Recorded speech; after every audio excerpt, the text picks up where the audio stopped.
Les acteurs du secteur du sport en Côte d'Ivoire ont été récompensés à l'occasion de la journée nationale du mérite sportif ivoirien. Le catalogue 2020 du cabinet Paul Excellence a été lancé à Abidjan. Le détail dans cette édition. Merci de nous rejoindre pour le journal. Dans l'objectif d'adhérer à une nouvelle politique de professionnalisation du sport, les acteurs de ce secteur se sont réunis ce vendredi au Parc des Sports de Treichville à l'occasion de la journée du mérite sportif ivoirien. On en sait plus dans ce reportage de Ami Meïté et Richard Akeke.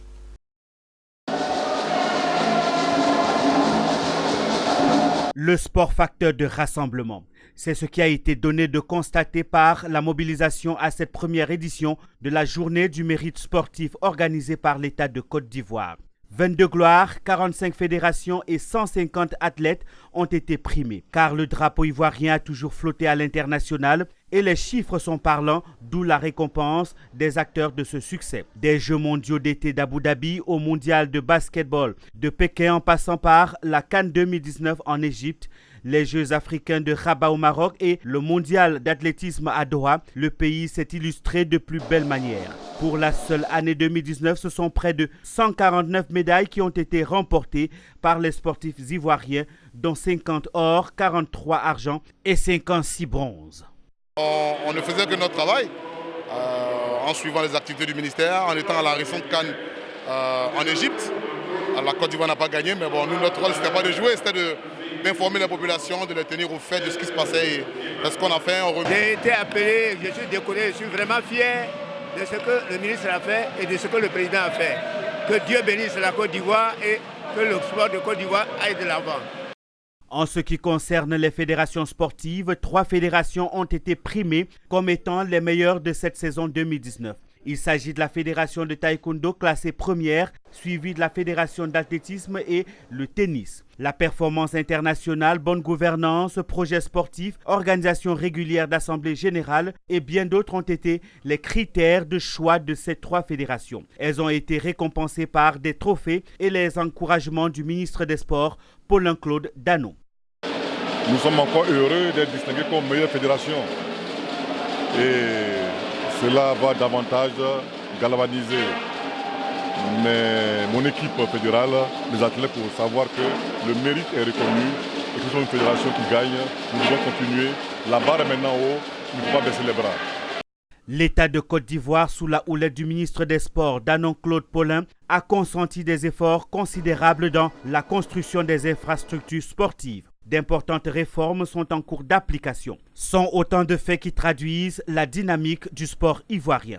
Aujourd'hui est un jour extraordinaire pour le mouvement sportif. Ça a été la journée du mérite sportif. Nous avons décoré les valeurs du sport. Nous avons porté très haut les valeurs du sport en reconnaissant le mérite, les anciennes gloires. Ceux qui hier, avec abnégation, avec force, avec vigueur, ont porté le flambeau de la Côte d'Ivoire dans toutes les disciplines sportives. Nous avons reconnu le mérite des partenaires du sport et surtout nous avons encouragé les athlètes en leur remettant des primes d'objectifs, des primes olympiques. Nous avons voulu aujourd'hui aussi montrer l'action sociale du gouvernement envers nos athlètes, ceux qui malheureusement sont dans l'allégresse mais qui sont aussi dans la détresse. Nous avons voulu aujourd'hui, au nom du chef de l'État, reconnaître le mérite et encourager les directeurs départementaux, les directeurs régionaux et tout le mouvement sportif. Au-delà des distinctions, cette journée du mérite sportif a voulu mettre en exergue les actions du ministre des Sports, rappeler les appuis et réalisations de l'État en matière de sport, mais également présenter les performances des athlètes et des encadreurs, féliciter les fédérations qui travaillent dans le sens de la politique nationale des sports et de la promotion du sport. Le ministère des Sports a décidé d'institutionnaliser la journée du mérite sportif.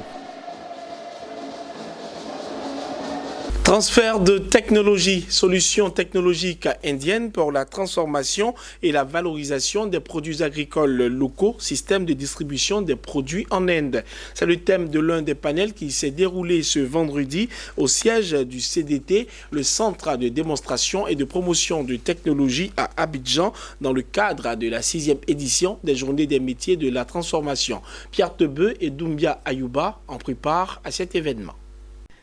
La Côte d'Ivoire ambitionne de développer le secteur de petites transformations agricoles à 50% pour rester compétitif sur le plan industriel. Pour y parvenir, il sera sans doute question de transfert de compétences et de technologies. Le Centre de démonstration et de promotion de technologie s'est tourné vers un partenaire idéal pour les accompagner. Il s'agit de l'Inde. L'expert venu de ce pays, Pavan Kumar, dans son échange avec les jeunes entrepreneurs, s'est exprimé sur le système de distribution des produits et de l'expérience de son pays dans le développement des petites entreprises agricoles. Les jeunes entrepreneurs, en groupement ou en association, doivent être appuyés pour passer de la transformation artisanale à l'échelle industrielle. Les jeunes entrepreneurs des petites entreprises de transformation venus nombreux à cette conférence ont apprécié le thème proposé. Pour certains, le transfert de technologie seul n'est pas suffisant, même s'il est impératif. Je pense qu'il serait très intéressant qu'ils développent des coopérations avec nos équipementiers. Il a été également développé dans le dernier panel l'opportunité et les conditions de financement des entreprises du secteur de la petite transformation. Cette 6e édition des Journées des métiers de la transformation 2019 a refermé ses portes ce vendredi 13 décembre 2019 à Abidjan. Ouvrons le chapitre formation de cette édition avec un afterwork organisé par l'établissement HEC Abidjan qui a porté sur le management perçu comme un outil de développement des entreprises. Cette formation s'inscrit dans le cadre du programme HEC Corporate dédié exclusivement aux cadres et dirigeants d'entreprises. Le reportage de Walter Kofi et Doumbia Ayouba est commenté par Betty Kwaku. Après une journée d'activité professionnelle, les auditeurs du centre corporate de HEC Abidjan se sont retrouvés dans un cadre féerique pour apprendre et échanger leur savoir. Ces cadres et dirigeants d'entreprise ont été instruits sur l'efficacité managériale, levier de performance et de développement de l'entreprise. Une thématique à même de leur donner quelques outils pour devenir des managers qui impactent leur organisation et d'acquérir les aptitudes supplémentaires pour créer et gérer au mieux leur propre entreprise. Nous avons parlé déjà de manager, nous l'avons dit, de savoir se manager, de savoir se connaître, parce que pour avoir des managers des autres, il faut se manager soi-même. Le management personnel commence par la connaissance des choix. Ça veut dire qu'ils doivent connaître leurs défauts, leurs qualités, et ensuite, le sachant, ils vont maintenant savoir comment il faut aller vers son collaborateur. Monsieur, celui qui a présenté le thème, nous avons montré nos attitudes, nous avons montré aussi comment un manager se comporter avec son équipe. Créer un mix entre un séminaire et puis un after-work. Pour créer l'esprit de famille, montrer aux uns aux autres que ce n'est pas seulement le soir qu'on vient prendre des coups pour partir, mais on peut se mettre ensemble, apprendre des choses tout en s'amusant.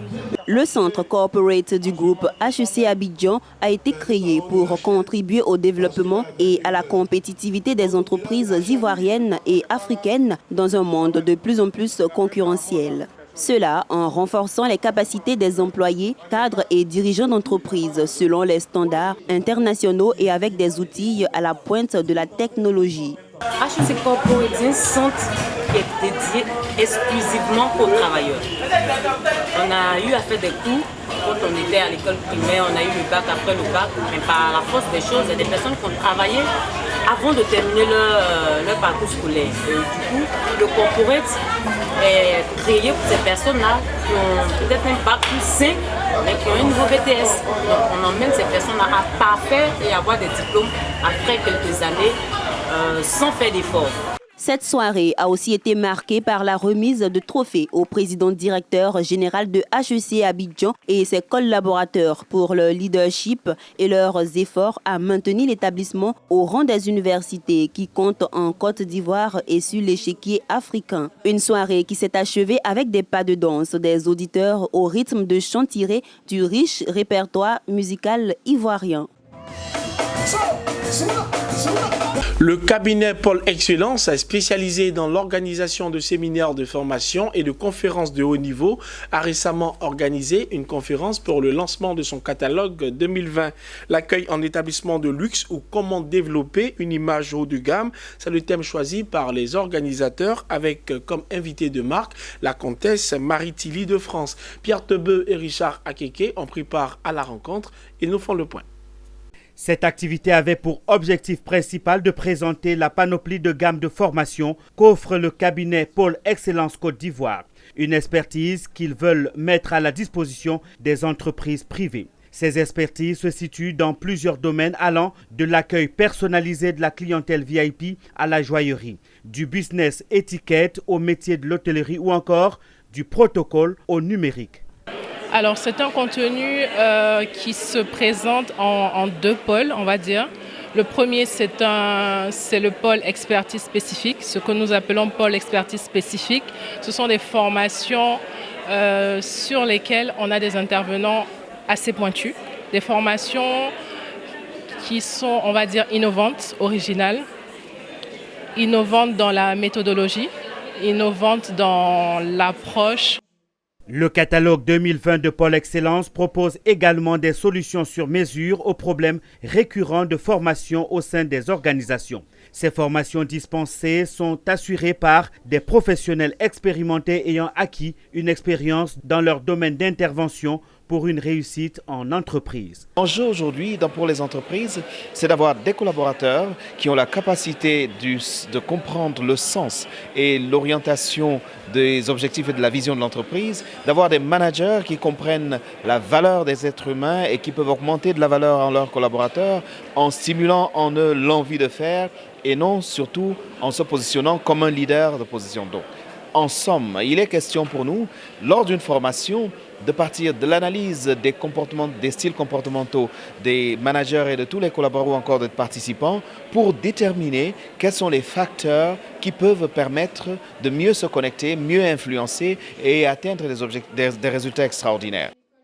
Dans le même élan sur le plan formation, les responsables de Pôle Excellence projettent de créer une école de formation pour l'année académique 2020-2021.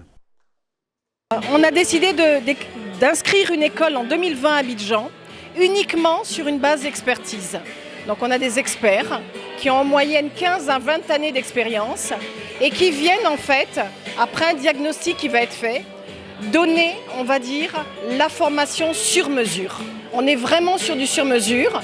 On a un espèce de 360 degrés qui est un exercice, un compas, un espèce d'exercice complet de toutes les skills, donc les compétences, et on vient véritablement sur les petites faiblesses qu'on a repérées avec des formations vraiment axées sur comment mieux se comporter, comment mieux interagir avec le client, comment comprendre les attentes du client. Parce que ce n'est pas parce qu'on est vendeur qu'on sait ce que le client il est venu rechercher.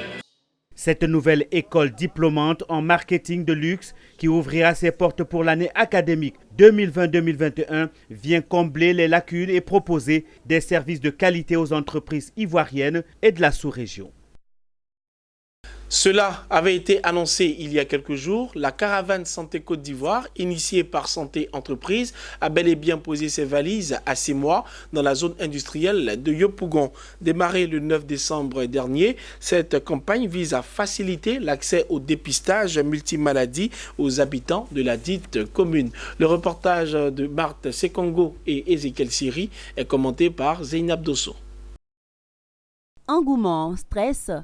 Telle est l'émotion qui prévalait ce 13 décembre au sein de la zone industrielle CEMOA de Yopougon. Agents de santé, responsables de l'industrie, personnes externes, tous étaient mobilisés pour un intérêt commun. Bénéficier des services de prévention, de dépistage et de traitement multimaladies. Alors nous avons un parcours qui est fait de différentes étapes. La première, c'est de prendre des mesures, tout ce qui est le poids, la taille. On calcule ce qu'on appelle l'indice de masse corporelle. Ensuite, on est dirigé vers un deuxième stand où on fait la tension, la prise de la tension artérielle. un troisième stand où on a la glycémie, la mesure de glycémie pour mesurer le taux de sucre dans le sang. Et enfin, deux autres étapes, c'est le dépistage du VIH et de l'hépatite B et C qui se font avec des tests rapides. Et la tuberculose enfin, où si on a des signes, notamment la toux, il y a un conseiller qui est là, formé, pour expliquer ce qu'il faut faire et qui peut faire des tests à partir des crachats. C'est que les populations n'avaient pas d'informations sur les facteurs de risque des hépatites. Aujourd'hui, elles en sont conscientes, elles savent comment on se contamine avec le virus de l'hépatite B et C, mais surtout, elles sont conscientes des mesures de prévention. L'objectif initial était d'atteindre 750 personnes au minimum. Le bilan à mi-parcours se présente satisfaisant avec une forte participation dont plus de 900 personnes enregistrées. Les participants satisfaits des soins reçus ont félicité l'idée de la caravane tout en sollicitant la pérennisation de cette initiative. La journée est bienvenue parce qu'il fallait ça.